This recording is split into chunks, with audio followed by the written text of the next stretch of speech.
All right. Thank you for joining me in this episode of The Gospel Truth. I'm your host, Marta Wilson, and we have another fantastic debate today, and I thank you for joining me. I am excited for this one. This has been a debate that I've been really looking forward to, and I do feel that the subject matter of eschatology is a topic that a lot of people don't want to debate, at least on the live platform area of things, on YouTube, things like that. There are some formal debates, but a lot of people don't want to debate this subject matter, so I'm excited. I have Dr. Gary DeMar and I have Dr. Michael Brown, and they have joined me today, and they're going to be debating, has Matthew chapter 24 been completely or fully fulfilled? And this should be an interesting one. But before I bring these guys in, I do want to encourage you to like and follow The God's Truth. Make sure you hit that subscribe and that notification bell so you can stay in the loop with what The God's Truth has going on. Don't want to miss out on any shows. You need to hit that subscribe button and that notification bell so that you'll be notified when I upload new content and go live on the page. All right. Also, all this content is not only on YouTube, but also Facebook, Instagram, and Twitter. So if you want to support the ministry, at the very least, you can go flow over to those platforms as well and hit the follow or subscribe on those platforms as well. Also, all this content is on podcasts, iTunes, Google Play, Stitcher, Spotify. So make sure you're flowing over there if you'd rather just listen to the audio on your way to work or traveling. This is a good preference for you right there. So subscribe at the podcast as well. Also, before I bring these guys in, I do have several shows that I want everyone to be aware of. All right, coming up after this debate, how should we interpret Romans chapter 9? I have Francis Turretin, John Cameron, and this is going to be a great debate. Roman chapter 9 is always a controversial debate between Calvinists and Arminians, so this is going to be an excellent debate, and I look forward to this debate. After that, I have Death Before the Fall, C.J. Cox versus Robert Rowe, theistic evolutionist versus a young earth creationist, and we are going to get into it. This is a very central subject matter to this topic debate. The Death Before the Fall always comes up as a controversial part of these topic debates, so make sure you're looking out for this debate as well. After that, what does the Bible say about predestination? I have Joshua Kirkland versus Michael Faber. So make sure you're looking out for this debate. Always fun to get Reformed folks and provisionists in the theological ring to box these subject matters out. So I'm looking forward to this one. After that, we have a highly anticipated debate, should I say. Does the Bible and the church fathers teach justification by faith alone? I have Anthony Rogers and William Arrich. So make sure you're flowing over here and make sure you do not miss these debates because they are important to see. And I want you to see them. You know, I want you to see these debates because I think they're fun to watch. I always have fun watching the debates. Also, did you guys get a chance to see the live debate, the first live debate of The Gospel Truth? If you haven't, make sure you check it out. It is on the YouTube page of The Gospel Truth. So that was fun. Traveled all the way to Arkansas. It was dirt cold over there. I don't know how y'all do it over there on the East Coast, Southeast area. I'm from Cali, nice and warm. But I don't know how y'all do it. It's so cold over there. Anyway, I do have Dr. Michael Brown and Gary DeMar with me. And Dr. Michael Brown is the author of Answering Jewish Objections to Jesus. And that is one of the more popular titles that he's written. And it's very helpful and arguing for Christ when you're talking to those who are of the Jewish worldview. So Jewish worldview. So go ahead and check that one out. And he's also the host of the Line of Fire podcast that he hosts, and he answers questions, deal with different subject matters within biblical text and within our political system, within our culture as well. And Dr. Gary DeMar, he is the author of God and Government, and I actually have this book, God and Government. I have Dr. Brown's book too. I don't want to leave him out, but I have Dr. Gary DeMar's book, God and Government, as well. And what a fascinating book it is. And he's wrote so many books, same as Dr. Brown, wrote so many books, so many authorships of these books they've written. It's hard to keep up sometimes, man. These guys just need to put stuff out. And he also has a podcast, Dr. Gary DeMar podcast. So make sure you check these guys out. But I'm gonna go ahead and bring these guys in so they can tell you a little bit more about themselves, more than what I can say. How you guys doing? Doing great, well. Thanks. All right, I'm glad to have you guys. As I said before, this is one of the debates I was really looking forward to. Eschatology is not my cup of tea per se. It's not what I tend to barrel in on. As I was telling Gary DeMar earlier, I've been looking a lot into the whole determinism, free will type of study, areas of thought and everything. So I plan on diving into this, but for now, I'm going to get a good primer of this subject matter. Obviously, this is not eschatology in the form of dispensationalism, all meal, post meal, but this is very important aspect to those particular views. So before I get into this, till we give you the format and everything like that, I do want to give you guys a chance to introduce yourselves, tell them what you do, tell them more than what I told them already. So start with Dr. Michael Brown, if you don't mind. Go ahead and give a quick introduction yourself. Sure thing. Thanks for having me on, and great to be with Dr. DeMar. Jewish believer in Jesus, came to faith in 1971, so just past 50 years in the Lord. And we're active on a number of different fronts, active in world missions, pouring into ministry school students, sending them out around the world, active with our daily radio show, traveling, speaking, active in Jewish outreach and biblical scholarship. So the three R's of our ministry, we're devoted to seeing revival in the church, devoted to seeing gospel-based moral and cultural revolution, transformation in society, and devoted to seeing redemption in Israel, the Jewish people coming to know the Messiah. And my website is askdrbrown.org. So you'll find great resources for the three R's there, askdrbrown.org. And I can also say that there's a whole lot that Dr. DeMar and I agree on, especially about the state of our nation. But tonight we'll be focusing on areas of disagreement. All right. Thank you so much, Dr. Brown, for joining us tonight. All right. Gary DeMar, if you don't mind, go ahead and give a quick introduction to yourself. Became a Christian in 1973. I was a senior at Western Michigan University in Kalamazoo. Ended up attending Reformed Theological Seminary in Jackson, Mississippi. Graduated from there in 1979. And after graduation, moved to the Atlanta, Georgia area. And I have been with American Vision since 1982. So it's been a long time at American Vision. And the first book I wrote was God and Government, explaining that government isn't synonymous with politics. Self-government, family government, church government, and a decentralized civil government with God as the governor of all things. I also write in the area of Christian apologetics and education. And one of the, one of the areas, one of the reasons I got involved in the eschatological debate is that when I went out to speak on issues related to government, and invariably there'd be someone in the audience who'd say, well, aren't we living in the last days? And why are we worrying about this? All the signs are out there that telling us that the end, the end is near, the rapture is right around the corner, or the second coming is right around the corner. So it was necessary in terms of apologetics as a Christian to deal with the eschatological issue. And so the first book I wrote was called Last Days Madness. And I've written probably eight books on Bible prophecy. I've done numerous debates. In fact, Dr. Brown and I debated a couple of years ago up in Ohio. I've been on his show as well. And so anyway, that's why the eschatological aspect of this, is how I got into it. And so if you want more information about what American Vision does and what I do at American Vision, go to americanvision.org, americanvision.org. We have a whole catalog of materials, not just things that I've written, but other people have written as well. I do have a podcast that appears 3 days a week. I do 2 articles on Tuesday and Thursday at americanvision.org as well. I do quite a bit of speaking around the country on these topics and related topics.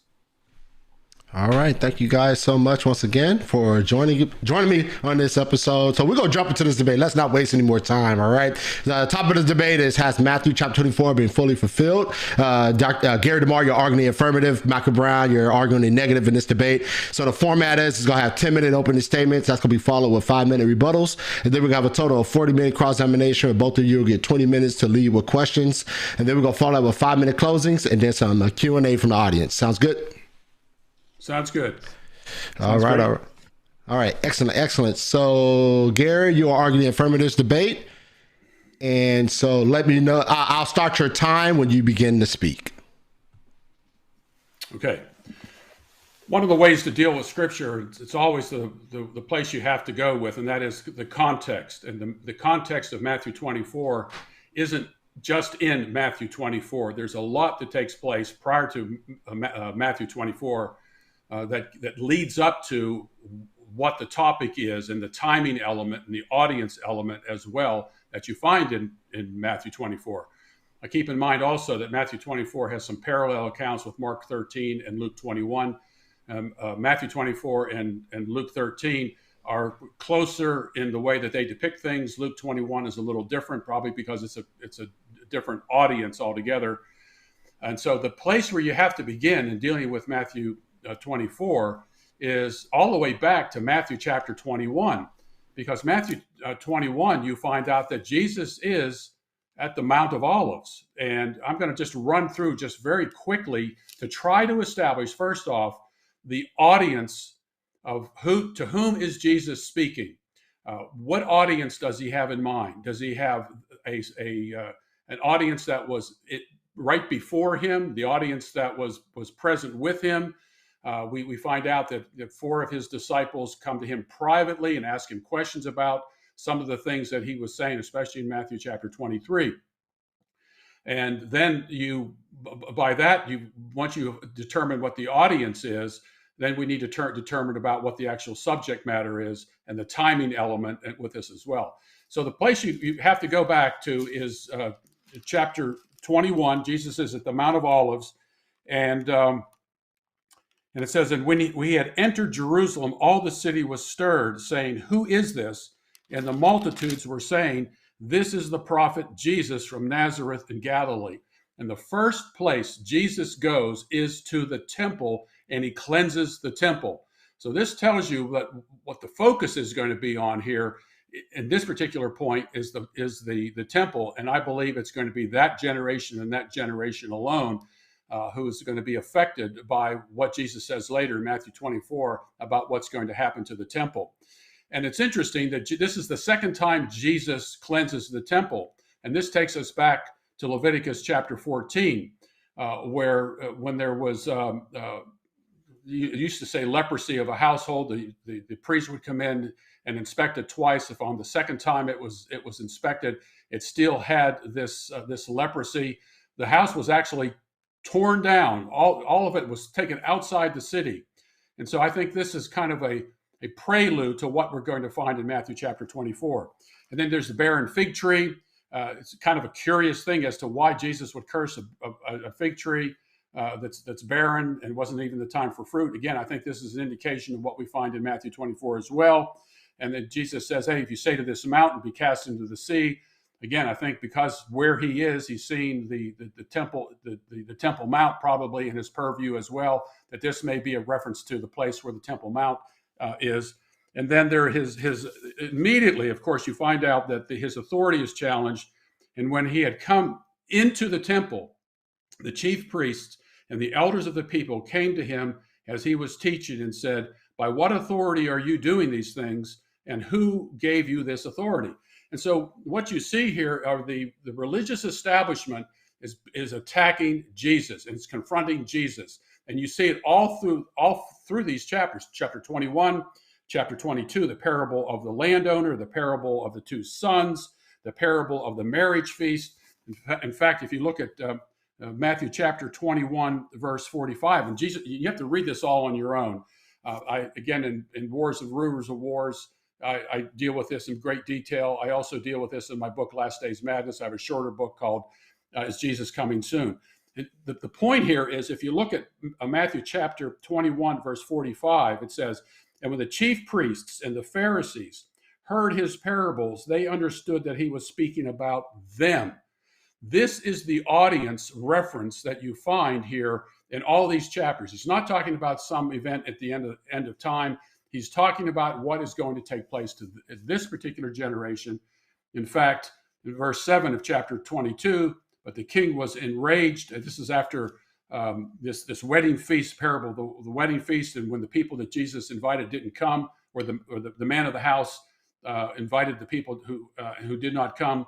But the king was enraged and sent his armies and destroyed those murderers and set their city on fire. Then there's the tribute to Caesar, where the religious leaders are trying to entrap Jesus, and eventually we find out that they use this against Jesus. And when they take him to Pontius Pilate, they could not execute Jesus, so they used political arguments against Jesus in order to bring Jesus to an end. And it's important to note that when Pontius Pilate wanted to release Jesus instead of Barabbas, and Pilate said, "Do you want us to release your king?" He says, "We have no king but Caesar." So this is a buildup of what's going to be taking place in Matthew chapter 24. And so you go through the end of chapter 22, and then you get to chapter 23. And so the focus becomes narrower here because Jesus takes on the religious leaders.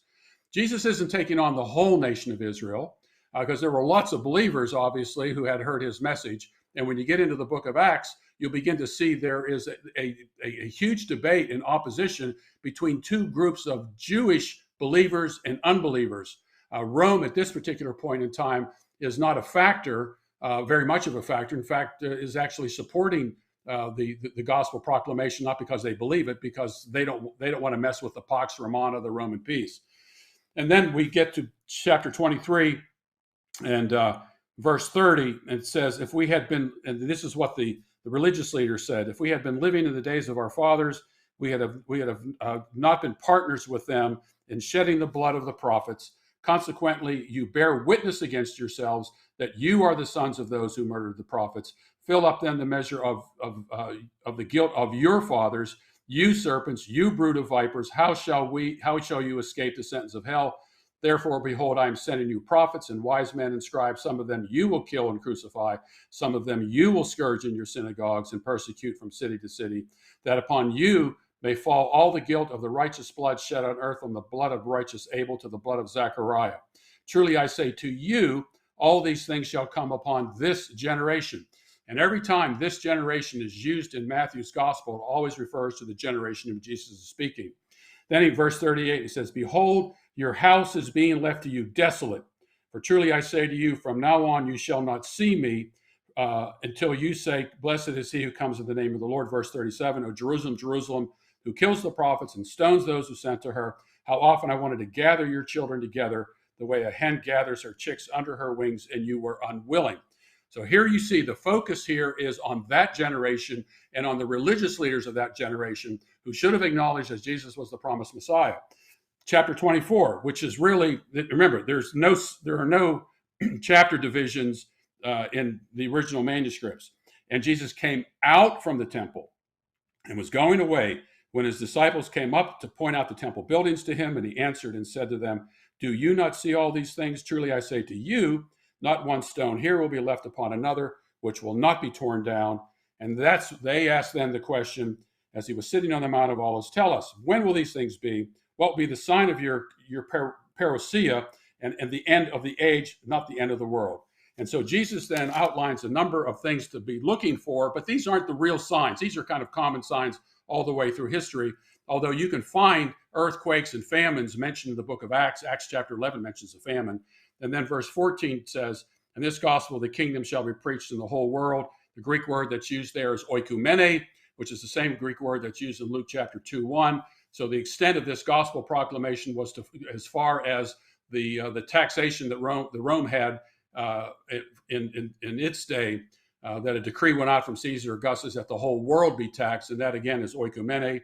When you see the abomination of desolation, so here you see again the audience reference all the way through Matthew chapter 24 is them. The second person plural is used throughout, and even the signs about the sun, moon, and stars, Old Testament language. And Jesus caps this up with verse 34. "Truly I say to you, this generation will not pass away until all these things take place."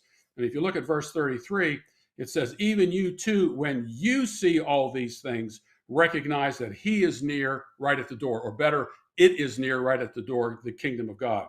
And I believe the rest of the chapter deals with the issue of watchfulness. They knew what the generation was. It was their generation.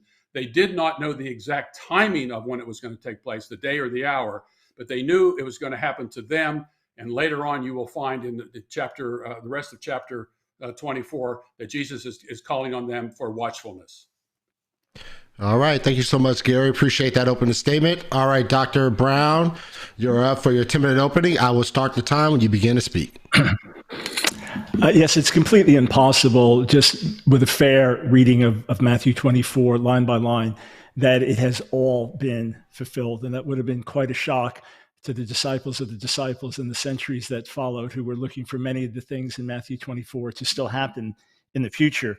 When you look at context, you look at the end of Matthew 23, Jesus is saying to the Jewish leaders and those that were corrupt among them, "You will not see me again until you say, 'Blessed is he who comes in the name of the Lord.'" In other words, we welcome you, King Messiah. So the day will come when they will welcome him back. It's very common in prophetic literature. In fact, it's often the norm. Almost all of the prophecies about the return of the Jewish people from Babylonian exile in the 6th century BC, that the text is telescoped, that prophets constantly saw it. This 1 Peter 1 even talks about it, that they prophesied about the sufferings of the Messiah and the glory that would follow. And they thought it was for their age. And God said, no, it's for the future. It happens all the time. Most of the prophecies about the return of the Jewish people from exile were not fulfilled in that first generation, but rather are still being fulfilled and will be fulfilled. And we see in Acts 1 that after Jesus is risen from the dead and spent 40 days with the disciples, that their first question is, will you at this time restore the kingdom to Israel? They knew that this was something God had promised. It was just not for them to know the times and the seasons. So the disciples asked this question, Matthew 24:3, tell us, when will this happen, the destruction of the temple? What will be the sign of your coming and of the end of the age? And this Greek word parousia is a technical term in the New Testament. It can speak of someone being physically present, but otherwise, for example, 1 Corinthians 15:23, 1 Thessalonians 2:19, 3:13, 4:15, 5:23, 2 Thessalonians 2:1, 8, 2 Peter 3:12, over and over, this is used distinctly about the second coming. And note that here in Matthew 24, it's used in verse 3, verse 27, verse 31, verse 39. It's used three times, verse 37, verse 39. Three more times after this, he doesn't constantly say, let me tell you about the destruction of the temple, but rather let me tell you about my coming, my return. So there are events that took place in the year 70 AD, and there are events that are still to take place. I can give you scores of examples of this in the Bible. Just read Ezekiel 36. The beginning is in that generation. The final fulfillment is at the end of the age. As for the expression, the end of the age, synteleios ionos in Greek, Jesus has already told us what it means. Exactly. In Matthew 13, 39 and 40 and verse 49. He speaks of the end of the age, the end of this world, the final harvest, the final destruction of the wicked. That's it. How about Matthew 28:20? Lo, I'm with you always, even to the end of the age. Identical words in Greek. Does that just mean until the temple is destroyed? No. So Matthew and Jesus within Matthew has defined this for us quite specifically. When you get to Matthew 24:9, you'll be hated by all nations because of me. That didn't happen yet before the destruction of the temple. And Matthew 24:14, we just heard grossly misinterpreted. The Greek word oikumene, unless it is specifically tied in with a specific group of people, like in Luke, the 2nd chapter in the 1st verse, all the lexicons will tell you it means the inhabited world. That's the basic meaning, unless context limits it. Well, context does the opposite. This gospel of the kingdom will be preached in the whole world as a testimony to all nations.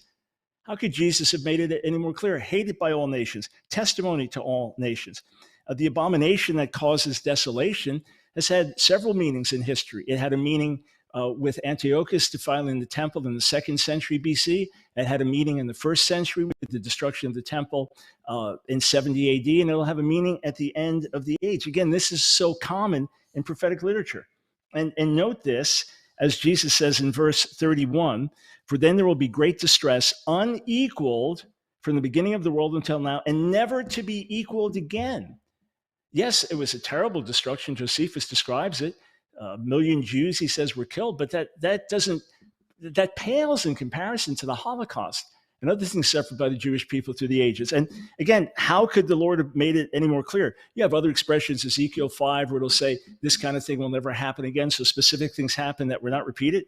But to say time of great distress, unequaled from the beginning of the world unto now, and never to be equaled again. Well, if Jesus said that about the events in 70 AD, then that would be false. He would be lying. Note this, verse 26, verse 27, for as lightning that comes from the east is visible even in the west, so will be the coming of the Son of Man. That can't apply to the events in AD 70. You have to read all kinds of hyperbolic, not just apocalyptic language, but grossly exaggerated language into that. This did not happen. There are 1,000 different ways that Jesus could have talked about judgment coming, but this is unprecedented, this type of language. Let me read it again.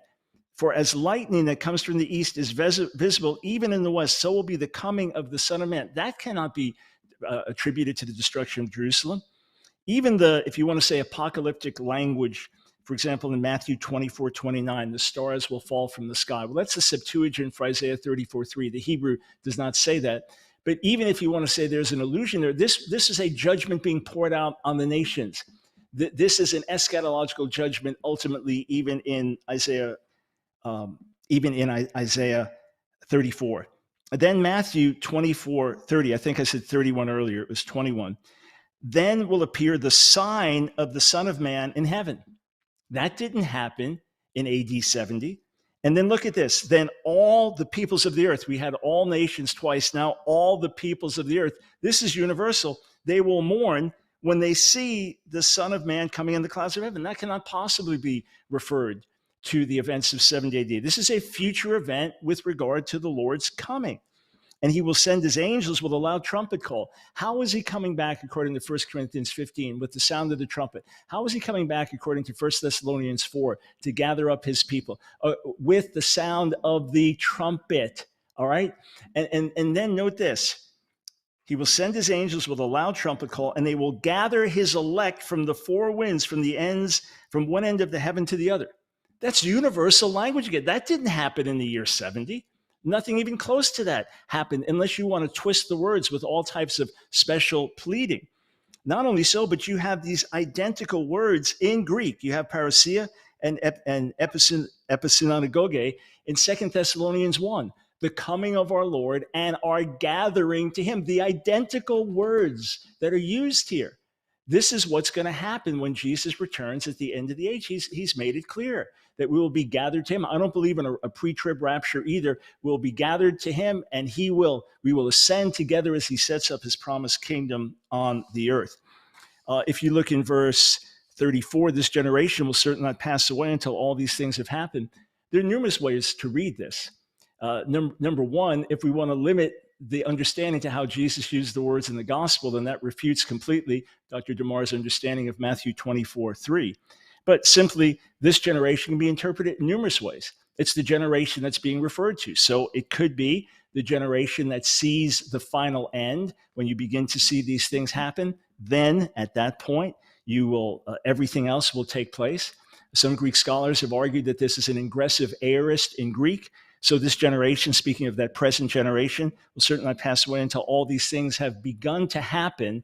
So these first things have to be set in motion. You will live to see them.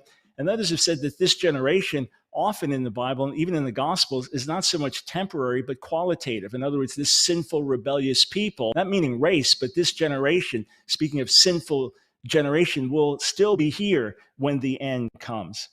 It's also interesting that if you look, say, in Matthew 24:36, where Jesus begins to explain how the day and the hour are unknown.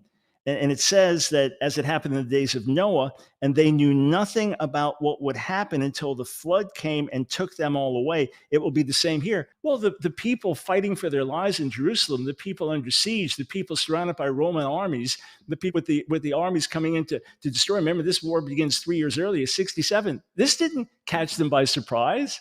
They fully knew what was coming. They may not have known the full extent of it. They may have hoped that they would win, but this was not some unexpected event. Oh, no, what just happened? We weren't expecting it. No, quite the contrary. This is explicitly laid out as, here's what's going to happen, and then you will know at this time. Whereas Jesus is saying, no one knows the day or the hour. And again, reference to the coming of the Lord. Therefore, keep watch, verse 42, because you do not know on what day your Lord will come. And then the Son of Man will come in an hour that you do not expect him. Matthew 24 absolutely speaks to that generation and absolutely speaks of the destruction of the temple. But like so much prophetic literature before, it speaks to that generation and beyond. It speaks to the final generation. And this, in fact, is where Jesus tells us the most about his coming. If we throw this out, we throw out the major teaching of Jesus about his return. All right. Thank you so much, Dr. Brown and Dr. Gary DeMar, for those opening statements. Now we're going to enter rebuttal round. Gary, once you begin to speak, I will start the time for 5 minutes. The key to these passages is simply the definition of this generation and how it's used in Matthew's gospel. Matthew's gospel is clear over and over again. This generation means the generation to whom Jesus was speaking. It does not mean this kind of generation. It means that particular generation. It's a near demonstrative.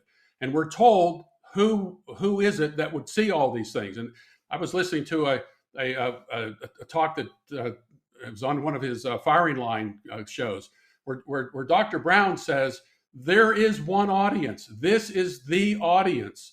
It's not two audiences. It's the same audience over and over again. And the second person plural is used throughout this particular chapter. And all you have to do is look at verse 33.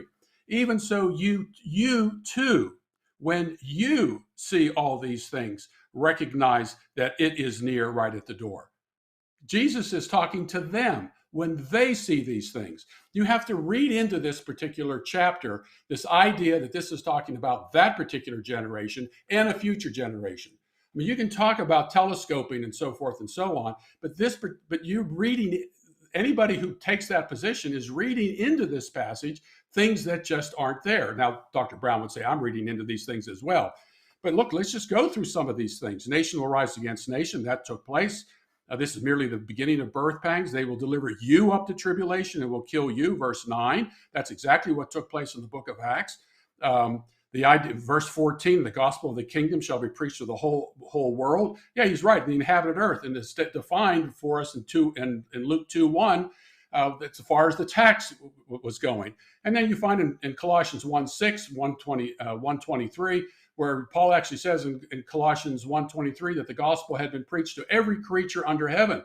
Now, that's obviously hyperbolic, but that covers exactly what Jesus was saying. You'll find similar language in Romans chapter 1, verse 8. And the idea to the nations, if you look at 1 Timothy chapter 3:16, it says that the gospel had gone to the nations. You will see the same thing in Romans chapter 16, where it says that the gospel had gone to the nations. And if you study the Old Testament on this use of the word nations, you will find, in fact, that it says, all the nations surrounded me, David said. And there are numerous examples of this. And if you go back to Isaiah chapter 13, verse 10, with the language that's used about the sun going dark and the moon going dark and stars falling from heaven, that isn't a judgment on all the nations. It was a judgment specifically on Babylon. And if you read chapter 19 in Isaiah, you talk about God coming on the clouds to Egypt, and it says that the idols trembled at his presence. So what we're finding here in Matthew chapter 24 is a judgment coming, very similar to the judgment coming you find in the Old Testament numerous times. And the idea of the Son of Man appearing in heaven, coming on the clouds of heaven with power and great glory. It's a direct quotation from Daniel chapter 7, verse 14, where the Son of Man is coming up to the Ancient of Days. And what's interesting about that particular passage, the word parousia isn't used, but erchomai. These other passages in verse 3 and verse 27, 37, and 39, parousia is used and means presence. It's his presence. And Jesus doesn't have to be physically present in order to manifest his presence. 2 Thessalonians chapter 2, the temple is still standing. The man of lawlessness takes his place in the temple. You know what restrains him now, Paul says. The word episynagoge, if you look at John chapter, I believe it's chapter 11, where that same word is used, not for some end time gathering of the saints from all over the world. The idea of the four winds take a little more time to explain. The same thing with the trumpet, but that language is used in the Old Testament. Trumpet is blown, so that everybody would come. No one was hearing a real trumpet and all this sort of thing. Trumpet is used in different contexts, sometimes in similar ways and sometimes in different ways. The Great Tribulation that's mentioned here And it's interesting that Dr. Brown quotes Ezekiel chapter 5, verse 9. It's the same language. The same language that's used there is used in Matthew chapter 24, verse 21. And so, and certainly, was that the greatest tribulation then in Ezekiel 5:9? Obviously, it wasn't. Was Solomon, who was supposed to be the greatest who would ever live, the king who would ever live, and yet it says of Jesus that someone greater than Solomon is here. This is typical biblical language that is used throughout Scripture. But the key comes down to, again, this generation always refers to the generation to whom Jesus is speaking, and the audience is very specific. In verse 33, it was that particular audience that would experience or see these things. All right. Thank you, Gary, for that rebuttal. All right, Dr. Brown, once you begin to speak for your 5-minute rebuttal, I will start your time. With all respect, most of the major points have either been glossed over or grossly misexplained. We have no explanation of why parousia is used. Parousia is never once used of a coming of God in judgment in the Old Testament. It's used very specifically in the New Testament over and over and over again. Why does Jesus keep referring to his coming? And then in language that exactly parallels how he comes end of the world with the trumpet blast to gather his people. Why does he use that identical language when he means something totally other? Dr. DeMar did not even respond to the proper meaning of end of the age, which Jesus himself explained to us in Matthew 13, twice there, and then in Matthew 28:20, it means the end of the world. On a podcast of Dr. DeMar in 217, he actually said here, quote, it meant the end of Judaism, which I find an outrageous quote. Pharisaical Judaism has continued to this day in the form of rabbinic Judaism. And God himself has brought the Jewish people back to the land and reestablished Jerusalem as the capital. Did that just happen out of thin air? Isn't it the very thing that the prophets spoke of? And Jesus very explicitly says in Luke 21:24, to that Jewish people, you will be scattered among the nations until the fullness of the Gentiles comes in. Then you will be regathered. The same Matthew 23, you will not see me again until, the same with Acts 3:21. That things must stay in place. Jesus must remain in heaven until the time of the restoration of all things spoken by the prophets. What was that? Matthew 19:28 lays it out, that you'll sit, the 12 disciples, judging the 12 tribes of Israel. These are future things that will happen and will come to pass. Hated by all nations, testimony to all nations, all peoples, four winds of heaven from one end of the earth to the other. How else could Jesus say, I'm talking about everybody? 1 Peter 3:16 does not say all nations. Luke 2:1 cannot possibly be used here to limit the meaning when Jesus is explicit, saying all nations. Again, how else could he have said it if the word means the inhabited world and then all nations? And Colossians 1:23, there are many different ways to understand that. It could simply be every creature, every man, women, old, young, they've all heard the gospel. But we know that Paul knew there were many unreached areas. So again, statement after statement breaks down. Paul's very explicit about the coming he's talking about in 2 Thessalonians 2. He's already talked about it in 1 Thessalonians 4, when Jesus will return and will have the final resurrection. That's the parousia. Now he uses the identical word to them, not just in 2 Thessalonians 2:1 and are gathering together to meet him, but also in 2:8, when the Lord, with the brightness of his coming, will destroy the Antichrist, the man of sin. And that did not happen with the destruction of Jerusalem in the year 70. So, and then Daniel 7:14 is what Jesus speaks of in Mark 14 about his return, about his coming in the clouds of glory, which the high priests and others understood, and that's why they were so angry. As for Ezekiel 5, I quoted it because it is not the same parallel. God's going to do something he never did before. So he judged Jerusalem in a certain way back then, and it never happened like that again. But look at this. There will be great distress unequaled from the beginning of the world until now, never to be equaled again.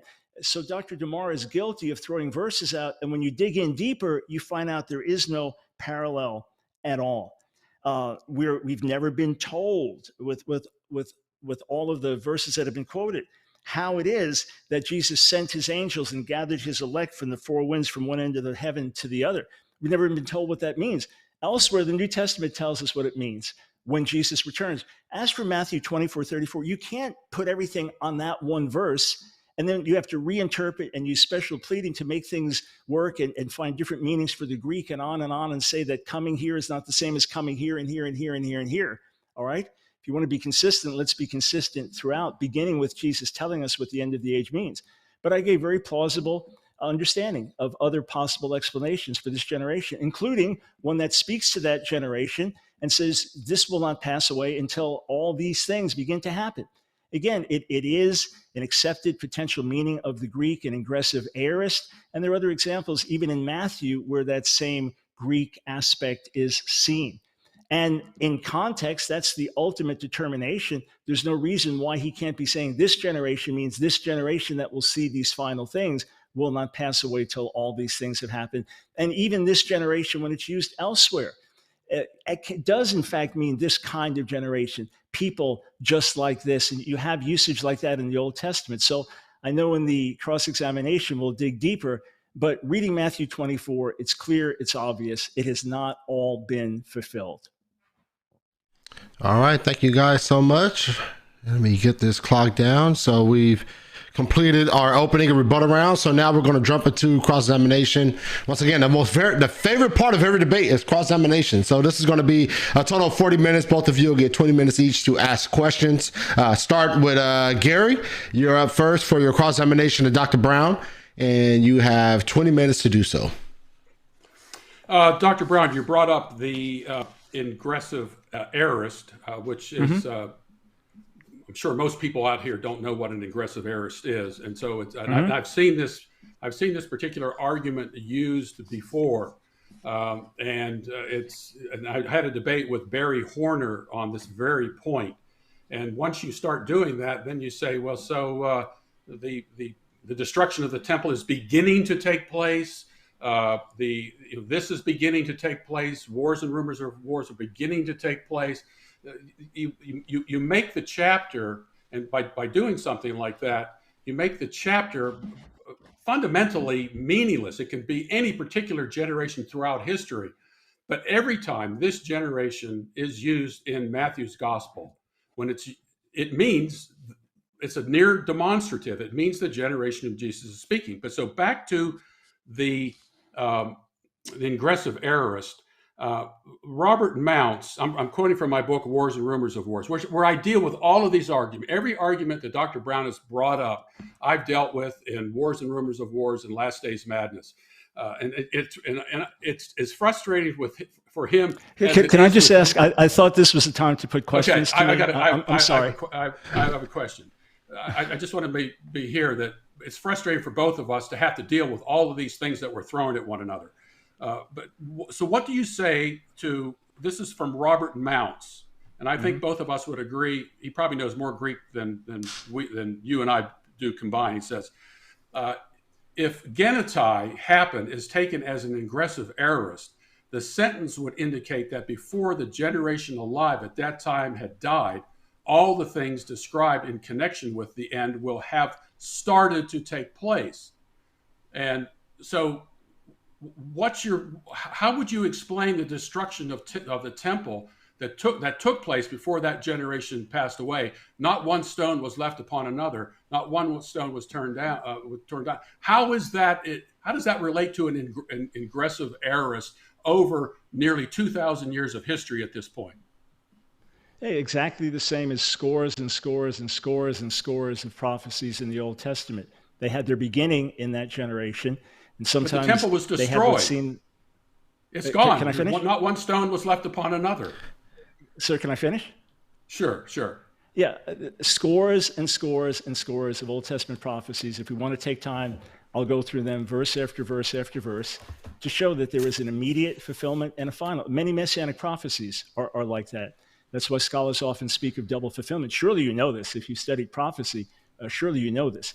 So there were things that had to happen in that generation, but clearly just a plain reading of the text, because we've got a whole lot of space before we get to Matthew 24:34, and Jesus has already told us exactly what this is referring to.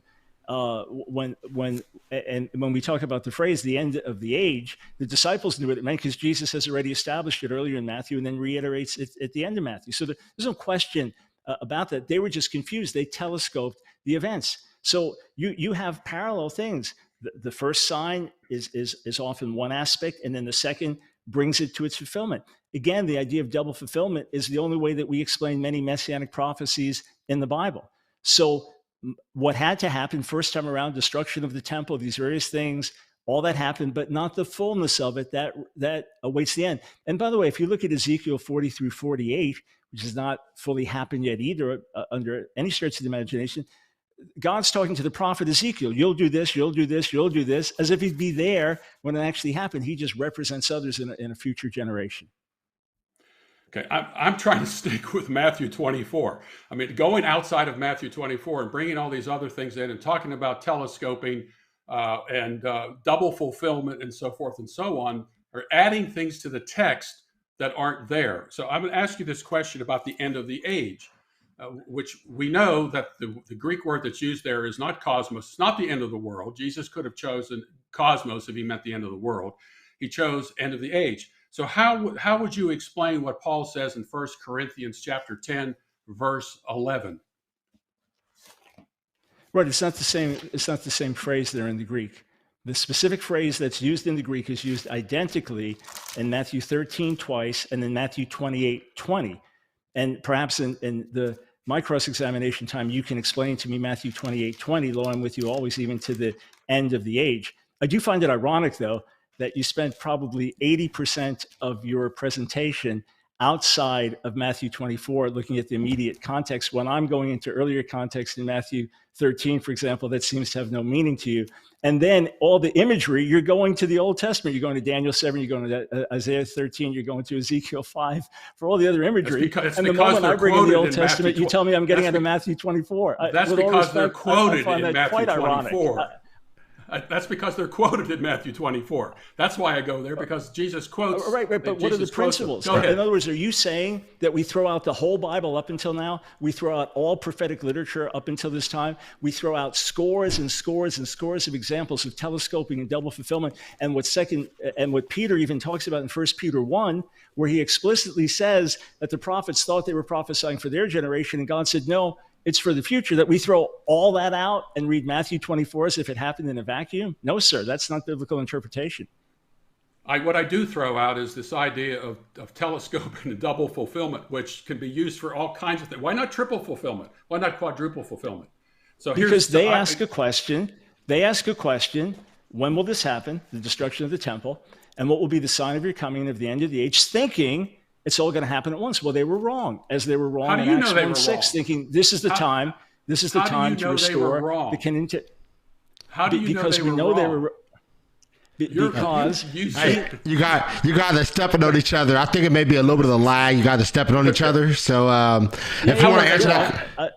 How do you know they were wrong? We know they were wrong because there are many things he spoke of there that did not yet happen by any fair reading of the text. And we know even after his death and after his resurrection and spending 40 days with him, they still were expecting an imminent restoration of the kingdom to Israel, which Jesus says, not for now, that's for the future. God will take care of that. You concentrate on the Great Commission. So they asked two questions. He answered those two questions, and he already described the end of the age in Matthew 13. They use those identical words here in Matthew 24:3. So he answers, and then he reinforces the meaning of end of the age in Matthew 28:20.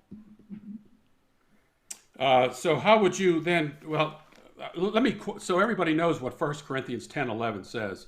Now these things happened to them as an example, and they were written for our instruction, upon whom the ends of the ages have come.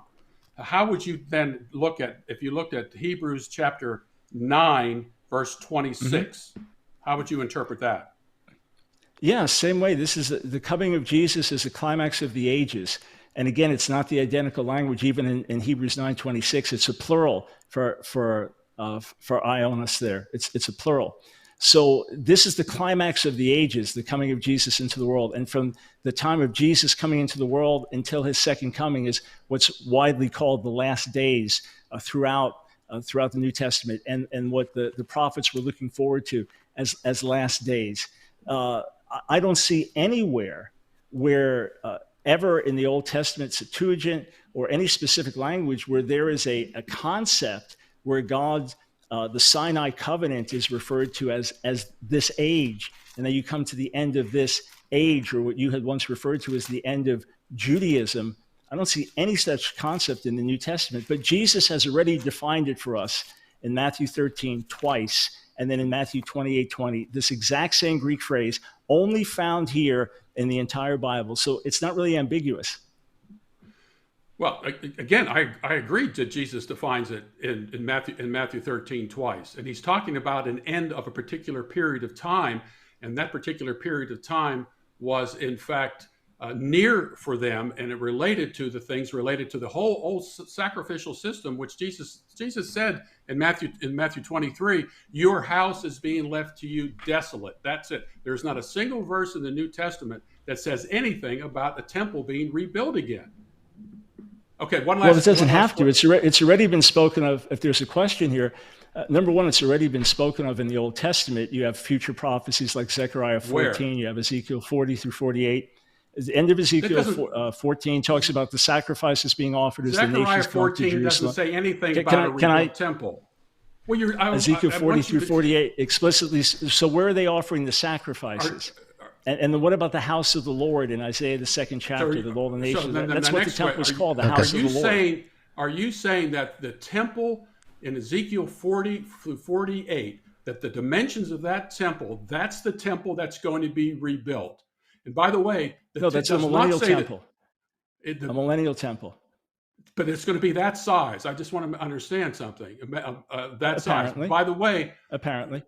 Okay, so this huge, okay, if you want to take that position. But just so I can go back, you said there's nothing about the temple being restored. Jesus is quite explicit about the restoration of Jerusalem and the Jewish people. My question is, it has to be a temple like the one, it has to be a temple where animal sacrifices are taking place, because according to the premillennial view, animal sacrifices are taking place in the temple. Ezekiel 40 through 48 does not say anything about rebuilding the temple. So let's say we put those aside, and let's say we just look at the untils. Luke 21:24, that you'll be scattered in all nations until the time of the Gentiles is fulfilled. So that's when there's a returning. Jerusalem will reject him until Jerusalem will reject him until it welcomes him back as the Messiah. So there are the. Where does it say that? Where does it say that? Matthew 23:39. Jerusalem, Jerusalem, you killed the prophets, stone those sent you. So the passage leading up to that, verse 39. Keep going. Your house is left to you desolate. For I tell you, you will not see me again until you say, "Blessed is he who comes in the name of the Lord." So we welcome you, King Messiah. You won't see me until you welcome me back as Messiah. You have to say that. That's a conditional statement. R.T. Francis' commentary is very clear. Until they say it, they have to embrace Jesus as the promised Messiah, and that's when they'll see him again, and he will come. And so that is his second coming. When they see him, they will restore. Remember, this is Jerusalem he's talking to. This is Jerusalem. Where does it say Jerusalem? You guys are talking over each other. Just keep in mind that the audience is trying to listen as well. So go ahead. I know. I'm just wait. Where in the text of Matthew 23 is that particular passage? Does that speak of what you would describe as his distant future coming? Is that in the text itself? That's what I want to know. Your house is left to you desolate. That happened until you welcome me back as the Messiah. And we know Zechariah 12, Zechariah 14. Or if I could just answer, we wouldn't be taught. Sir, with all respect, I understand the Q&A, the cross-examination is one person asks a question that the other then answers, as opposed to us going back and forth. So I'm trying to answer, but each time I'm explaining something, I'm getting cut off. So I assure you, I'll ask you a question. Let's allow Dr. Brown to respond. Okay, let me ask you the question again. Where in Matthew 23:39, let me read it. For I say to you, from now on, you shall not see me until you say, blessed is he who comes in the name of the Lord. This isn't talking about the Jewish people throughout. Behold, your house is being left to you desolate. And you will not see me until. Who is he talking to? Jerusalem, Jerusalem, you killed the prophets and No, stone he's those not. sent you. He's speaking, sir, verse Okay. 37. And please, I, with all respect, I want this to be fruitful for folks as well. But if I'm asked a question, the only way I can answer it in an intelligent, helpful way is if you don't interrupt. And Okay, then if go you ahead. don't like my answer, then probe further. Okay. Just All to right, be go fair, ahead. I assure you, I will be fair with you when I'm asking you questions. Jerusalem, Jerusalem, you who kill the prophets and stone those sent to you, how often I have longed to gather your children together as a hen gathers her chicks under her wings. Behold, your house is left to you desolate. He is speaking to Jerusalem and the leadership of Jerusalem here through the nations, through the history, excuse me. Your house is left to you desolate. You will not see me again until you say, blessed is he who comes in the name of the Lord. The very greeting that they gave when they first acknowledged him as Messiah on what we call Palm Sunday. So he's saying, your house will be left desolate until you recognize me as Messiah, Jerusalem. So there must be a future Jerusalem with future Jewish leadership that's able to do this. Let me read the text again so everybody can hear it, since I've been talking over Dr. Brown, and I apologize. Behold, your house is being left to you desolate. The house he's talking about here is the temple that's in Jerusalem, because that is the issue. Why the disciples asked the question about the temple. They're talking about that particular temple. They're not talking about a temple all the way through history. They're not talking about a rebuilt temple. It's that temple. Behold, your house is being left to you desolate, Jesus says, for I say to you, from now on, you shall not see me. Talking to the Pharisees, you want to say Israel generally, that's okay. Until you say, blessed is he who comes in the name of the Lord. The until there is conditional. It's a conditional statement. This doesn't say that they are necessarily going to do it, but of course, I believe that every Jew who accepts Jesus as the Messiah actually fulfills this particular verse. But this doesn't have anything to do with a rebuilt temple throughout. And this is my next question, probably the last one I can ask you. So you believe that during you hold to a post-tribulational view. Is that correct? Yeah, if there is a specific 7-year tribulation or not, Okay. that at the end of this age, yes, sir, I do not believe in a pre-trib rapture. Okay, we agree. We agree on that. Yeah, we agree. We agree. Okay, now, do you believe that during that 7-year period, a new temple will be rebuilt? It appears so to me. Is there a text in the New Testament that says that? Is there a text in the New Testament? I would say Matthew 24. Matthew 24, because of the double fulfillment, like we have in others. Potentially 2 Thessalonians 2, that speaks of the house of God and the Antichrist setting himself up in that. But I'm not dogmatic that there has to be a physical future temple. Okay. There are other things that are unfulfilled yet in Matthew 24. Do you believe that during this period that 2/3 of the Jews living in Israel are going to be slaughtered? It's a possible interpretation of Zechariah 13, but there are other possible readings of it. It could also be referring to events in history or potentially even in the first century. So I certainly do not think that that's a given fact, that pray for all the Jewish people to come back to Israel so they can all be slaughtered. Yeah, well, that is a dispensation. That is both a pre-trib and a post-trib view, just so our listeners understand that. And I do agree among with you. many, but not among all, for sure. I believe Ezekiel 13, 7-9 found its fulfillment in the lead up to the destruction of Jerusalem in AD 70. And Jesus gave a warning to them that to leave town. By the way, if you go back to Matthew 24 again, everything there is local. You know, you can escape this thing by heading to the hills. So are you saying that what we have to do in the future is we're going to have to go to the hills outside of Judea to escape this future great tribulation? No, not everything has to be repeated. In other words, there are things that were specifically for the first century, and there'll be things specifically for the end of the age, and you can see what happened already. And then as we get closer, things will become clear, as it is with other prophecies and with so many that I mentioned from the past, where events are telescoped together. And sometimes it's only with the passage of time that becomes entirely clear. But it could well be with the modern state of Israel, with religious leadership having more and more authority, with Sabbath laws being in place, it could well be a very literal fleeing that takes place. But I'm not dogmatic on that. But you believe that this tribulation in the future is a worldwide tribulation, not a local tribulation. The tribulation that took place in Matthew 24 was a local tribulation that could, in fact, be escaped by heading to the hills. Luke says about when you see Jerusalem surrounded by armies, get out of town. But you're talking about a future tribulation, because it has got to be the greatest tribulation ever in the history of the world. I guess greater than the Noah's flood, in order for it to take place. So, are you saying in the future that this is going to be a worldwide tribulation? And does Matthew 24 mention a worldwide tribulation, since everything in there is local in terms of escape from that particular tribulation? Matthew 24 is locally focused, and so the local focus will be the same at the end of the age. The fact that it will be part of the worldwide shaking is true, but that's not the emphasis there.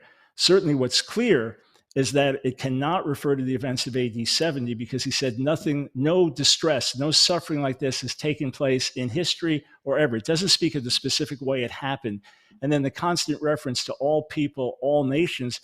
Really, there's no other way to describe these things other than they're yet future. So there is a focus in Matthew 24, and the final shaking of the whole world, I believe, will be unparalleled, as well as the final shaking within Jerusalem and among the Jewish people. That will be unparalleled. But what are the promises that God will deliver them out of that? In Zechariah 12 is clear that at the end of the age, when all nations come against Jerusalem, which has not yet happened, and the Lord returns, that the nation will look to him in mourning. They'll look to him whom they pierced, and there'll be repentance, which then leads to the cleansing of Zechariah 13. So the future salvation of Israel is laid out in the Old Testament and reiterated by Paul in the New Testament, who makes clear that the Messiah comes to confirm the promises to Israel, not to cancel them. All right. Thank you guys for that. All right, now it's Dr. Brown's turn for a 20-minute cross-examination of Gary DeMar. Okay. Dr. DeMar, why did Jesus continually refer to his coming in Matthew 24, especially as Matthew writes it in Greek with parousia? He certainly knew how Paul was using the word. Why did he refer to his coming continually rather than just explain, hey, this is the destruction of the temple, which would have been so much clearer and easier? Because I think Jesus is actually the instrument bringing this destruction. He is the one. He's the one that's bringing the covenant lawsuit, if you will. In John chapter 1, it says that Jesus came unto his own received him not. They wanted to murder him and so forth. Jesus bringing a covenant lawsuit. But Jesus doesn't have to be physically present in order to do his bidding, just like God didn't have to be physically present in Daniel chapter 1 to bring judgment upon Israel. He uses a Nebuchadnezzar in order to bring about that judgment.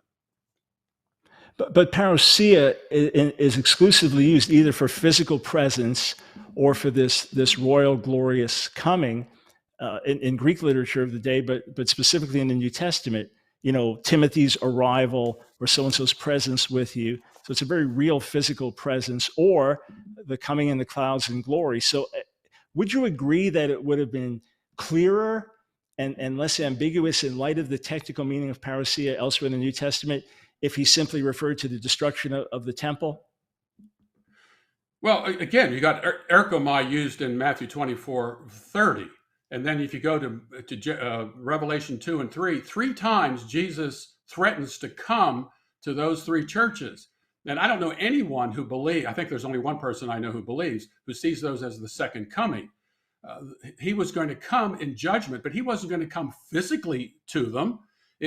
Jesus doesn't have to be physically present to do things. It says, where 2 or 3 are gathered in my name, there I am in the midst of them.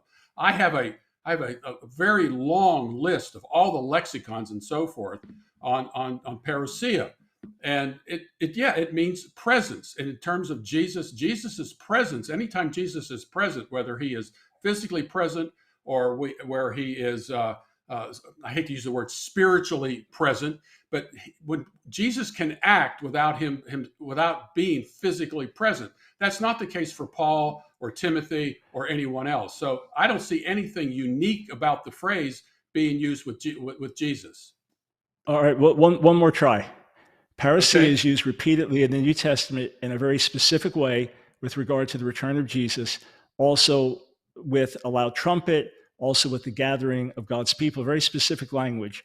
Wouldn't it have been less ambiguous if Jesus was trying to communicate a point if he had referred constantly to the destruction of the temple, or even used the phrase coming in judgment, than to just speak about the parousia? Because as we know, in centuries following, Matthew 24 was interpreted as events still to come as well. So I know we're not debating church fathers, they can be right or wrong, that's fine. But wouldn't it have been less confusing if he didn't keep using parousia when it's used in such specific technical ways and in parallel language later in the New Testament for his return? Again, I don't say it's confusing at all, because everybody knew about the nature of Jesus. So Jesus can, I don't know what other word he could have used, and I don't like that idea of, well, he could have done this, he could have done that, because you could do the same thing in Matthew chapter 24, verse 34, where it says, well, this type of generation will not pass away until all these things take place. And say, well, the word type isn't there. Well, Jesus really could have meant it a different way, or that this here generation will not pass away. This generation is always used in Matthew's gospel specifically to refer to that generation alone. So we're back to that again. I don't see anything wrong with Jesus using parousia, since it simply means presence. Jesus was present. Got it. He was present in his the covenant lawsuit against that generation and that generation alone, and that parousia is a very apt phrase to use word to use to do that. Got it. Right. So we deeply fundamentally differ there. You said that the phrase "end of the age," which is used twice in Matthew 13, and then in Matthew 24, and then Matthew 28:20, just meant the end of the age of sacrifice or something like that. I'd first point out there's no reference anywhere to an age of sacrifice, that term, in the Bible. I wonder if you could find it for me. The other thing is Matthew 13, he's talking about the final harvest. The field is the world. The good seed stands for the people of the kingdom. The weeds are the people of the evil one, and the enemy who sows them in the devil. The harvest is the end of the age. The harvesters are the angels. As the weeds are pulled up, burned in the fire, so it will be at the end of the age. The Son of Man will send out his angels. They'll weed out of his kingdom everything that causes sin and all who do evil. They will throw them into the blazing furnace, where there will be weeping and gnashing of teeth. Then the righteous will shine like the sun in the kingdom of their Father. Whoever has ears, let them hear. You're saying that does not refer to the end of the age, but to the destruction of the temple. I don't see how those verses apply there at all. I do see that as referring to the end of the age. And that's what the book of Hebrews is all about. The whole book of Hebrews deals with the end of that Mosaic age. And so with the temple gone, the priesthood gone, animal sacrifices gone, that was the end of that age. And the book of Hebrews outlines that end. It's not talking about the end of the world. It's talking about the end of that particular age. Well, how? But none of this applies then. The temple being destroyed, the Jewish people continue, Judaism continues. That all goes on. But to ask my question, as the weeds are pulled up, burned in the fire, so it will be at the end of the age. The Son of Man will send those angels. They'll weed out of his kingdom everything that causes sin, all who do evil. This is a final judgment. They will throw them into the blazing furnace, where there will be weeping and gnashing of teeth. Then the righteous will shine like the sun in the kingdom of their Father. You're saying that already happened? That is a final judgment. It's a final judgment on that old covenant world age. That is gone. You're saying it already happened. Well, of course, that's what Jesus says. Jesus is dealing with the end of the age in Matthew chapter 24 that would take place on that generation and that generation alone. It doesn't mean that Jews don't continue out throughout history. That's a ridiculous thing to say. You said the end of Judaism in one of your podcasts. I just wanted clarity. Okay. I don't remember saying that, but yeah, it's 2017 verbatim. Well, but in any case, okay, so. Let folks look at that. Matthew 13. I would say Old Covenant. I would say Old Covenant Judaism. Old Covenant Judaism, yes. It passed away. Sacrificial system. Jesus is the Lamb of God. Jesus is the temple. Jesus is the high priest. He's the he is everything that whole Mosaic age was all about. That passed away. Go ahead. No, I'm sorry, I interrupted you. That's my bad. No. Okay, so just to be clear, then, yeah. No, that's fine. So just to be clear, then you say the parable of the wheat and the tares, Matthew 13, everything spoken of there already happened. So just viewers, beware of that. That to hold together Dr. DeMar's argument, Matthew 24:3, this has to have come to pass. So we've already had it 3 times now in Matthew. Are you saying that Matthew 28:20 is now different? Because each time the phrase end of the age is used, you're saying it refers to the end of Old Covenant Judaism. So Jesus says, I'm with you always, even to the end of Old Covenant Judaism? That's what he meant? No. I'm glad you brought this up because it does keep coming up. Let's see here. Let's see.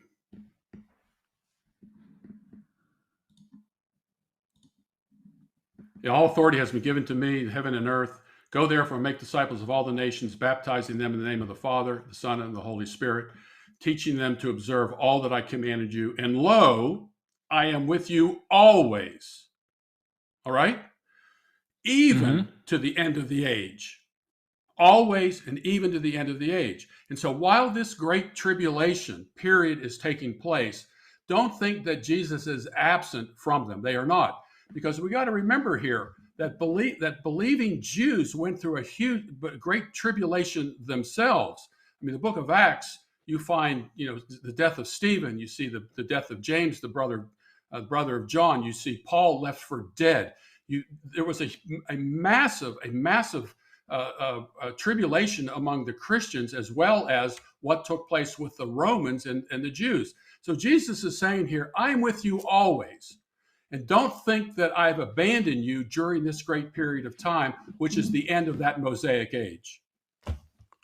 Okay, got it. So the way that hundreds of millions of Christians have interpreted this through history and up until now is incorrect.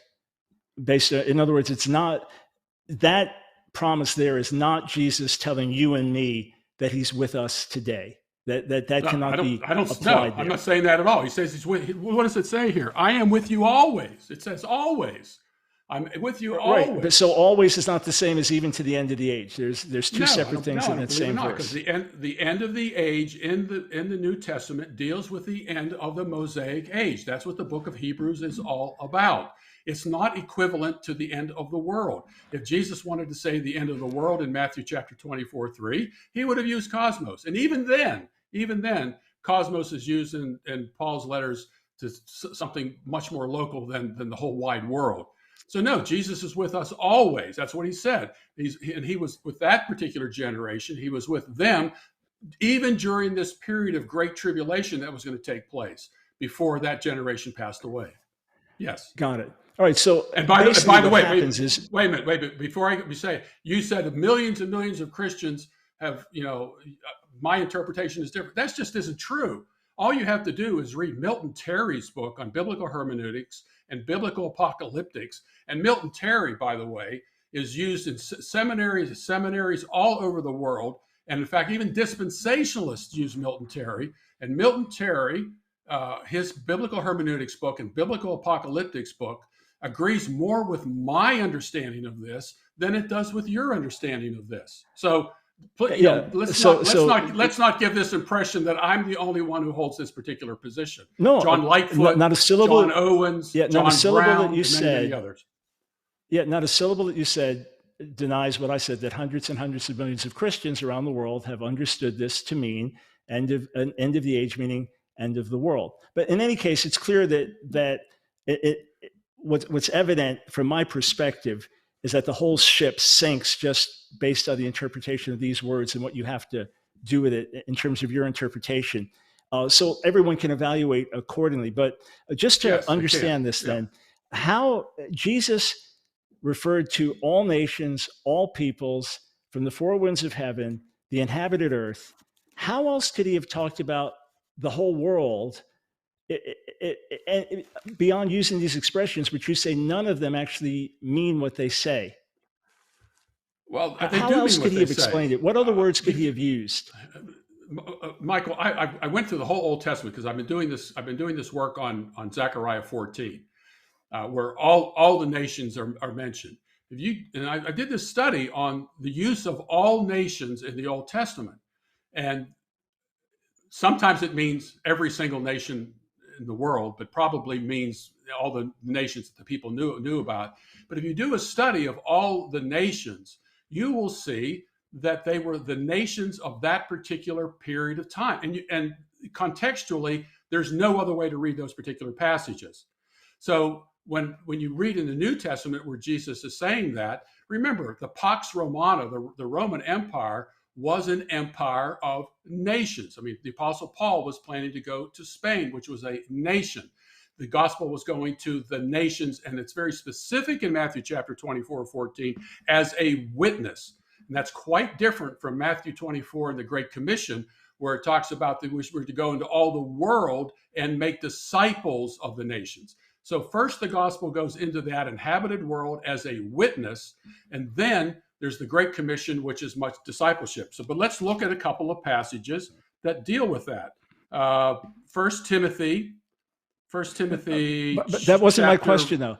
My question was, what words could Jesus have used to have conveyed this if the inhabited world, all nations, all peoples, and the four winds of heaven do not mean the whole world? What words could he have used to explain that? That was my specific question, sir. Well, I explained it to you. If they had the Old Testament, all scripture is inspired by God, and they read the Old Testament to see how all nations is used in the Old Testament, why would they understand it any different in the New Testament? Because in the Old Testament it was used that way. And then in the New, let me just you said it was sometimes used. Many times it was used for the whole world. Other times context. That hasn't answered my question. If he wanted to explain the whole world, all the nations, what words could he have used other than the inhabited world, all nations, all peoples, and through the four winds of heaven? What other words could he have used to explain that? Well, first off, we're back to Matthew 24:34, where it says, this generation will not pass away until all these things take place, which would include what Matthew 24:14 says, all nations. And then if you go to 1 Timothy chapter 3, verse 16, and by common confession, great is the mystery of godliness, who was revealed in the flesh, was vindicated in the spirit, beheld by angels, proclaimed among the nations, believed on in the world, taken up in glory. Then you go to Romans chapter 16. You haven't answered my question. I'm not asking how you interpret it. I have answered. All right, tell you what, we'll move on. We'll move on. No, I don't. No, I want to make it very clear How here. else, if Jesus, help me here, if Jesus wanted to talk about the whole world and all the nations, what words could he have used other than what he used to convey this? I don't think it was probably within that particular vocabulary to do that. But we do have examples in the Old Testament where we find, for example, eretz being used as land and being used as earth. And the same thing for what, I don't know what the Hebrew word is now. Right, so the context clarifies it. But okay, fine. He couldn't have used any other words. But the context does clarify it for us, because Matthew chapter 24, verse 34 says, this generation will not pass away until all these things take place. And so let's take a look at what Paul says in Romans chapter 16, verse 25. Now to him who is able to establish you according to my gospel and the preaching of Jesus Christ, according to the revelation of the mystery which has been kept secret for long ages past, but now is manifested, and by the scriptures of the prophets, according to the commandment of the eternal God, has been made known to all the nations, leading to obedience of faith. So obviously, someone reading that would say, well, wait a minute, that's a mistake in the Bible, because it's obviously didn't go to the whole world and to all the nations. But Paul said, right, so that's immaterial. Right, that remains immaterial. Just for time's sake, that remains immaterial to my question, which you answered. There is no vocabulary. I don't believe it was immaterial. So, I think it answers you pretty specifically, and I think you're trying to get around what that's the a whole separate says. question. Okay, That's a whole go ahead. separate. question. Another question. And then again, everything comes back to Matthew 24:34, which could be explained in so many different ways. But the elect who are gathered from the four winds of heaven, who are they? Yeah. Who are the elect who are gathered from the four winds of heaven? That is a curious passage. There's no doubt about it. And at first, I thought it was synonymous to the four corners of the earth, which is also used in Scripture, by the way. And earths don't have four corners, and there aren't really four winds. And what I think, and this is a much larger discussion, by the way, and I'm not an expert in this at all. I think what is happening here is this is an issue of how one deals with the death of Old Testament saints. What happened to them? What will happen to them during this particular period of time? And so I think this idea of four winds, possibly, I'm not sure all the details of it. I think that's what Jesus is dealing with. And I think that's what you find elsewhere in Scripture, especially some of these cryptic passages, and like in First and Second Peter. What happened to them? How do they enter in to this salvation issue? And so anyway, that's my interpretation. But because Matthew 24, verse 34 is there, it has to be within that particular generation. Four winds, I don't think, is the same as the four corners of the earth, and it's obviously more like a metaphor. So anyway, that's the way I look at it. Well, what about but it's qualified, it's explained from one end of the heavens to the other. So that's the whole world. That's the lightning. Wait a minute, that's the lightning. No. And he will send his angels with a loud trumpet call. They will gather his elect from the four winds. From one end of the heavens to the other. So let me just press this last point. Okay. You've written a whole lot more in eschatology than I have. Of course, I've written a lot about Israel, but you've written book after book, done debate after debate. Yet you find this passage curious, cryptic, and you're not an expert. Could that potentially show that you're trying to read something into the text that's not there? For me, it's totally easy. We know exactly what it means. When the Lord returns, he gathers his elect from the whole world. We're caught up to meet him and descend together. Could it be that the reason you're not an expert on this and finding curious is because you're misinterpreting it? I think it's because in that particular phrase is not often used elsewhere. Everything in Matthew 24, famines, earthquakes, gospel being preached, abomination of desolation, tribulation, lightning, sun, moon, and stars, all that stuff is all over the Bible. Four winds is something just a little different, but I think it can all fit within that particular context, because I think there's something going on here that maybe we don't know everything about. But what we do know about everything else in Matthew 24 fits within that particular generation. Same with Mark 13, same with Luke 21. I think Luke 21 sheds a lot of light on things that aren't mentioned in Matthew chapter 24 about until the fullness of the Gentiles, and so forth. Again, I think that's related to the four kingdoms found in the book of Daniel, and the fullness there taking place, the Gentiles and so forth, that is the final kingdom. That is the final kingdom that ends this whole old covenant issue here. And now we are in a new covenant with Jesus Christ as the center, as the temple, the Lamb of God that takes away the sins of the world, the priesthood, the book of Hebrews, the shaking of the heavens, the idea of the Jerusalem above, et cetera, et cetera, et cetera. I know we've run out of time. Yes. Thank you guys so much for that fantastic cross-examination, man. See, this is why I say a lot of people don't debate eschatology, because I think you got to be built for this, man. You got to kind of be built for this kind of stuff, man. So good stuff, guys. You guys did great. All right, so now we're going to transition to closing remarks, which will be 5 minutes, and then we'll have a little bit of Q&A. I know Gary has to jet out rather quickly, so we won't have many questions during Q&A, but nonetheless, we will have one, and so everyone out there, get your questions in. That said, Gary, you're up for your 5-minute closing. Let me know. I'll start your time when you start speaking. I thought I opened. Don't I get the close? I'm not sure. That's good with me. If that's good, if you prefer that, sir. If that's good with the moderator, is that all right? That's fine.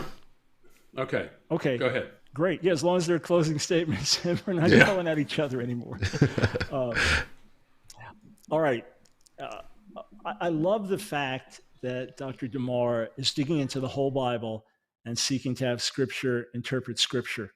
But I want to use an analogy. Obviously, he's seeking truth and he's seeking to do it with integrity before God. I don't doubt that. I don't think he has an ulterior motive in what he's doing. So I'm going to use an analogy, and it's only an analogy. Have you ever told a lie, but then in order to support that lie, you have to start telling one lie after another lie after another? Well, what we have here is a misinterpretation of a verse here or a verse there, or an overinterpretation of Matthew 24:34, this generation, which I've shown you scripturally has several different possible ways of reading it, all of which are absolutely legitimate and actively discussed. Check out scores of the top Matthew commentaries in the world, as I'm sure Dr. DeMar has. Check out the early church leaders, and you'll see there are many different ways to read this text. So you end up with a situation where Matthew 13, which explicitly, clearly is talking about the end of the world and the final destruction of the wicked and the triumph of the righteous forever and ever, that this is what's laid out and depicted, now just becomes somehow the end of Old Covenant Judaism. You can read that passage 1,000 times on its own and never come to that conclusion. Where Jesus being with us always, even to the end of the age, doesn't apply to us, even to the end of the age, is just for the disciples there, even until the end of Old Covenant Judaism. I doubt anyone hearing that ever would have thought such a thought. You have an explicitly clear passage, Matthew 24:31, which has direct parallels in 1 Thessalonians 4, 2 Thessalonians 2, 1 Corinthians 15, Jesus returning with a trumpet, gathering his elect from the four winds of the heavens, from one end of the heavens to the other. Very clear. We know what it is. Jesus coming back for his bride. We're caught up to meet him, glorified, and now descend together with him. Now that becomes cryptic, curious, difficult to understand. The fact that parousia as a noun is never once used in the Septuagint in the Old Testament for God's coming in judgment. Parousia is very specific in the New Testament. It's used over and over elsewhere in the New Testament. That now, no, it's a different parousia. It's a totally different parousia. So you have to keep adding these things on. Yes, Paul can talk about how the gospel is going to all nations. Yeah, he can say that. But when you have one, because it was going out to nation after nation after nation.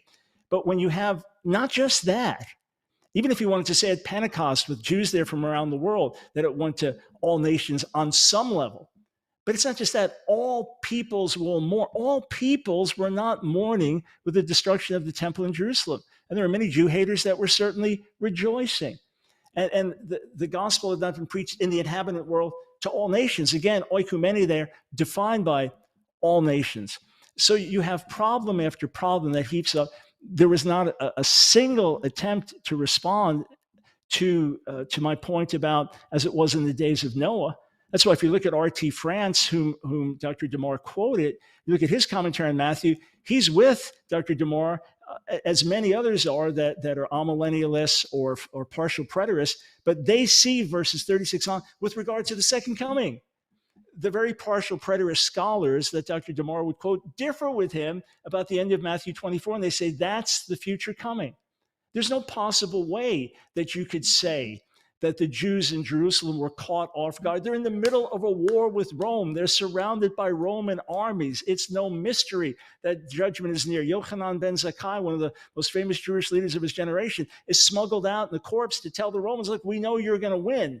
Okay, we know that. Just give me this city here so we can continue with our Jewish practice and faith and have our leadership together. So they knew it was coming. To say, as it was in the days of Noah, in the days before the flood, people were eating, drinking, marrying, giving marriage up until the day Noah entered the ark, and they knew nothing about what would happen until the flood came and took them away. That's how it's going to be at the coming of the Son of Man. There's no possible way that you could apply that to what happened with the destruction of Jerusalem. So verse after verse breaks down when there are so many other ways to understand this generation in Matthew 24:34. So let's read the passage as it stands, and let's recognize, like scores of prophetic passages before, it spoke to that generation, and it will speak to a final generation. Jesus spoke just as the prophets did of old. All right. Thank you so much, Dr. Brown, for that closing statement.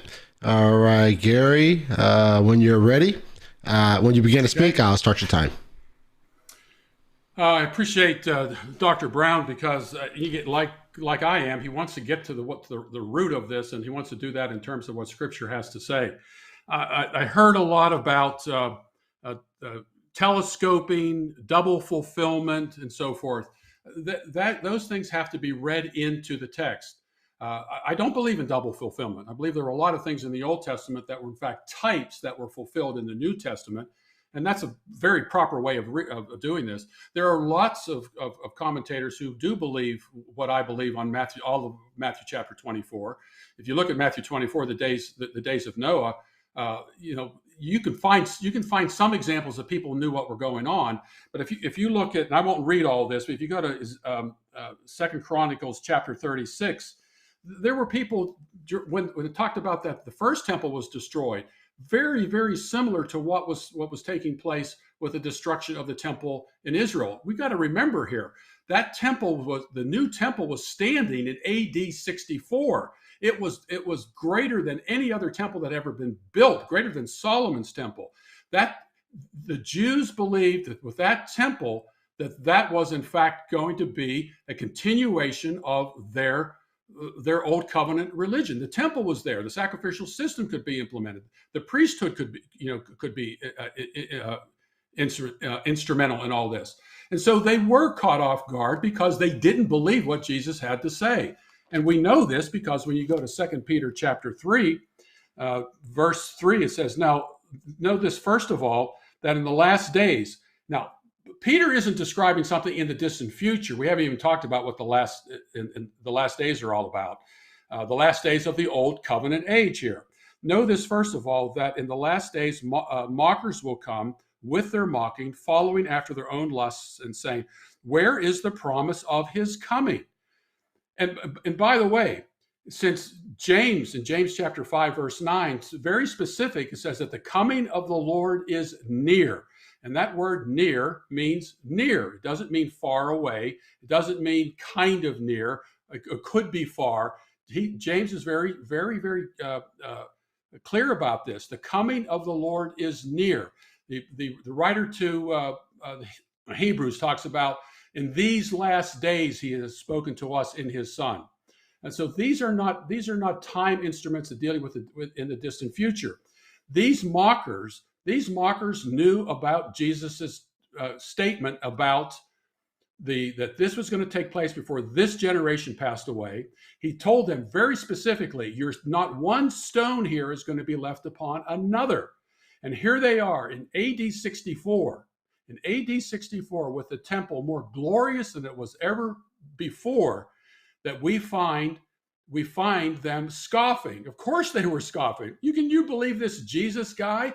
He said all these things are going to happen to our generation. Come on, look at this. The temple is here. Not one stone will be left upon another. These stones are bigger and more glorious than you could ever imagine. And the reality hit them when it was too late. That's why Luke could say, when you see Jerusalem surrounded by armies. Why would he say that if everybody knew what was going to take place? There was that particular generation, as in all generations. People believed this, they headed for the hills. Many other people did not believe this, and it was too late for them, and they were destroyed. And Dr. Brown knows this. All you have to do is read Josephus to find out the massive slaughter that took place. If these people were aware of all this taking place, why didn't they leave? They were told about it, but they scoffed at it. And so this particular generation is the generation that these things happen to. And I'm not saying this is Dr. Brown's position, but I'm going to tell you the most popular view today of dispensational premillennialism believe that after the church is raptured, before this 7-year period, that Jews living in Israel, 2/3 of them are going to be slaughtered. And I cannot understand why that particular generation, this future generation, would have to undergo this particular Holocaust for something they had nothing to do with. It was that generation who crucified the Lord of glory. It was that generation who rejected Jesus as the promised Messiah, that is, the religious leaders. It was that generation that said, we have no king but Caesar. This all the way, this is the New Testament is about this. I know the language seems worldwide, but very specifically in Matthew chapter 24, it's that generation and that generation alone that these things took place. Old Testament language and so forth is very applicable to it. All right, cool, guys. Thank you so much for those closing remarks. All right, so now we're going to just jump right into our Q&A and get some of these super chats in. And this is for both of you guys. Thank you for the super chat, Dr. Bob. Appreciate it. Gentlemen, loving the debate. What is the relationship of the prophecy in Matthew chapter 24 to Revelations chapter 19 and 20? Has Christ already come on the white horse? Dr. Brown, you want to tackle that first? Of course, he's not yet come on the white horse. If he came on the white horse, then we would already be in the new heavens and the new earth. There'd be no more death and grieving and pain on the earth, because Revelation 19 and 20 lead immediately to Revelation 21 and 22. And they're also the final resurrection spoken of there in Revelation, the 20th chapter. Just in the same way, 2 Peter 3, if you keep reading, the coming that's referred to is the coming at the end of the age. And there'll be the destruction of the heavens and earth by fire, which of course has not yet happened. So absolutely relevant. Jesus has not yet come on a white horse. Even if you interpret some of Revelations being in the past, clearly these chapters speak of the future. And again, if he already came on the great white horse, then we're in the new heavens and the new earth. And it's not night right now, and there's no death on the earth, and there's no pain and sorrow on the earth. So obviously, he's not yet returned. All right, I forgot to let you guys know, both of you guys will get 1 minute to respond to the question that is there. All right, Gary? Yeah, I agree that Jesus is not coming back on a white horse. I mean, the book of Revelation is total in symbols and so forth, but he did come in judgment, and the idea of a horse and a sword and so forth is applicable to the presence of Jesus in Matthew chapter 4 in judgment, similar to the way you see in Isaiah chapter 19, where Jehovah comes on a cloud and the idols tremble at his presence. The idea of 2 Peter chapter 3, that's a whole different discussion. But the idea that this is talking about the dissolution of the whole earth, the new heavens and the new earth.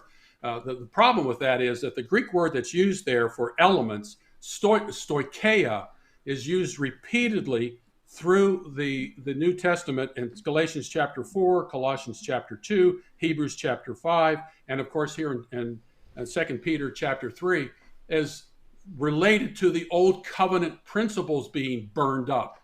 And what is being found here is this particular judgment in the end of this burning, if you will. And you can go to 1 Corinthians chapter 3 and see all this.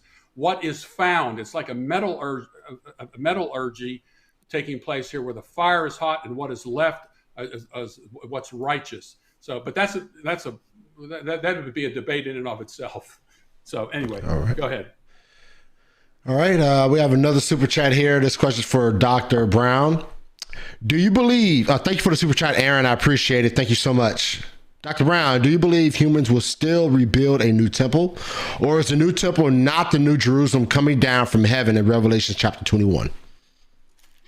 It seems to me, based on the fullness of Matthew 24, based on other passages that are referenced, and potentially passages in Revelation, but again, that can be debated as to whether they're past or future or entirely symbolic, that there will be a third temple rebuilt.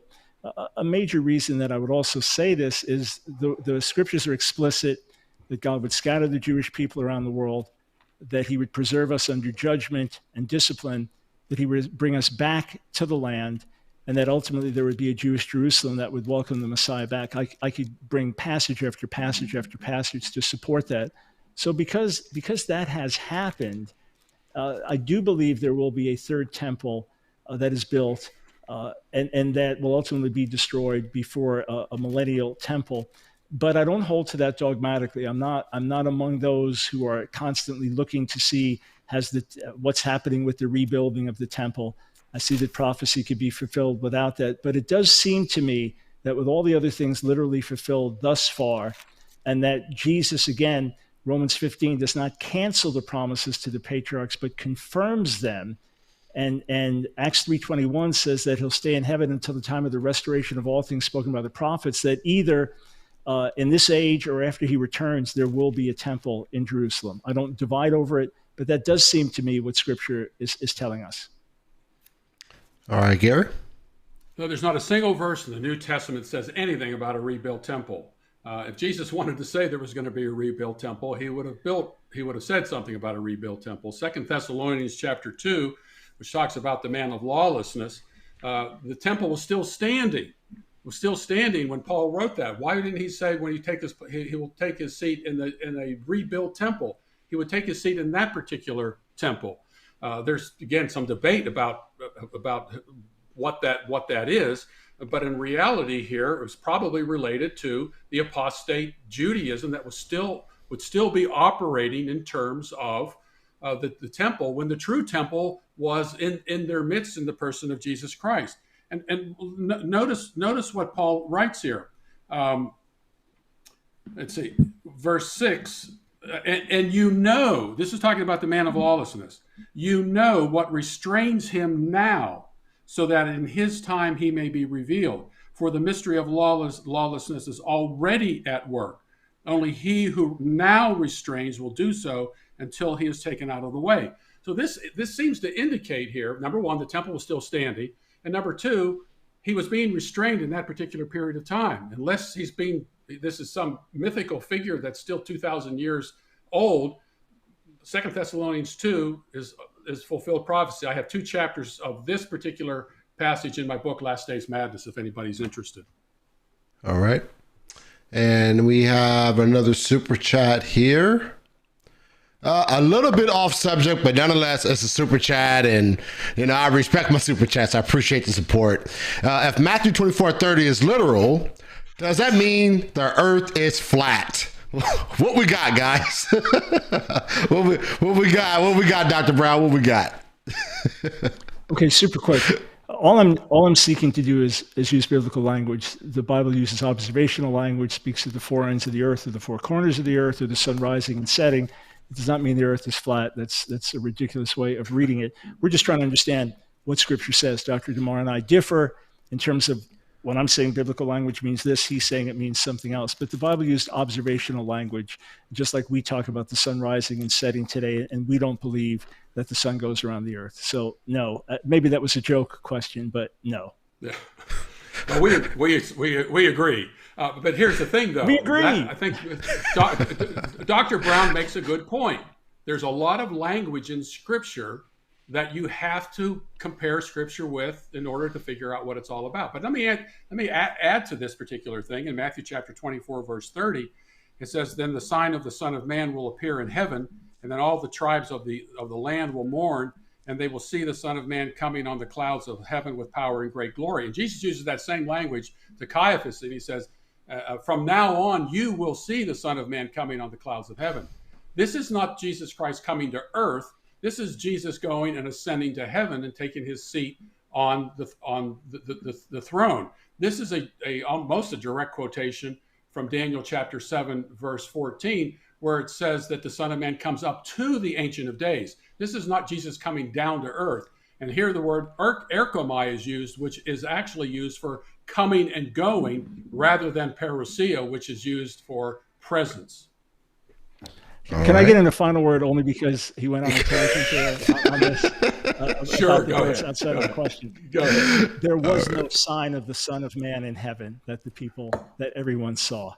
That didn't happen. That's the sign. Just that. Dr. Brown, that's the sign. The sign is that Jesus is in heaven. The invisible sign that no one saw is the sign that everyone saw. Got it. Okay, guys. All right.